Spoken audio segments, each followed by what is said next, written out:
உங்க இருதயம் எது மேல இருக்கு? உங்க இருதயம் எது மேல இருக்கு?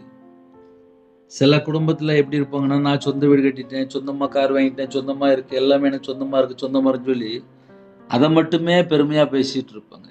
அத குடுத்தது யாரு? தேவன். எனக்கு வீடு தந்தீங்களா? ஸ்தோத்திரம். கார் தந்தீங்களா? ஸ்தோத்திரம். வண்டி இருக்கா? ஸ்தோத்திரம். வேலை இருக்கா? ஸ்தோத்திரம். வியாபாரம் பார்க்குறீங்களா? ஸ்தோத்திரம். பிள்ளைகள் இருக்கா? ஸ்தோத்திரம். பேரன்பேத்தி இருக்கா? ஸ்தோத்திரம். குடும்பமா இருக்கிறீங்களா? ஸ்தோத்திரம். வெளிநாட்டுல இருக்கிறீங்களா? ஸ்தோத்திரம். தேவனுக்கு மகிமை செலுத்தணும். முழு பைபிள் ஃபுல்லா வாசித்து பார்த்ததுல, கிரயத்துக்கு கொல்லப்பட்டீர்களே, உங்கள் சரீரத்தினாலும் ஆவியினாலும் தேவனை மகிமைப்படுத்துங்கள். முடிஞ்சு போச்சு ஸ்டேட்மெண்ட். அப்ப சரீரத்தினாலும் ஆவியினாலும் தேவனை மகிமைப்படுத்துறது தான் நம்ம உயிரோட இருக்கோம். நம்ம ஏன் உயிரோட இருக்கோம் அப்படின்னா, சரீரத்தினாலும் ஆவியினாலும் தேவனை மகிமைப்படுத்தணும்.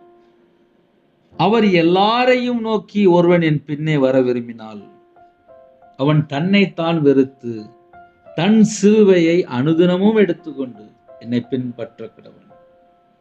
இப்ப இந்த காலவேளையில இந்த வசனம் நம்ம வாசிக்கும் போது, தன் சிலுவையை அனுதினமும் எடுத்துக்கொண்டு, இந்த தன் சிலுவையை அனுதினம் எடுத்துக்கொண்டு அப்படின்னா,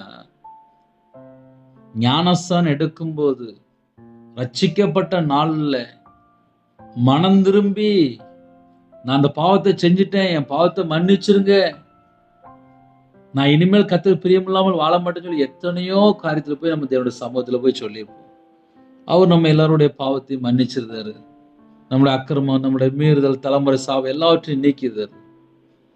நம்ம எந்த காரியம் தேவனுடைய சமூகத்துல போய் நம்ம ஜெபித்தோமோ, அது நம்முடைய வாழ்க்கையில தொடரக்கூடாது.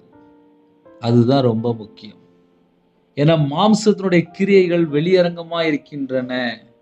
அவை யாவன? கலாத்தியர் 5ஆம் அதிகாரம் 19-21 இருக்கு. ஒரு 17 சுபாவம் வரும். நம்ம கிறிஸ்துவுக்குள் அடக்கம் பண்ணப்பட்டிருந்தால், நம்முடைய பழைய மனுஷன் சிலுவையில் அறையப்பட்டிருந்தால், அந்த ஜென்ம சுபாவம் எல்லாம் சிலுவையில் அறையப்பட்டிருந்தால், நம்ம ஆவிக்குரிய வாழ்க்கையில வளர்ந்துட்டு இருக்கோம்னு அர்த்தம்.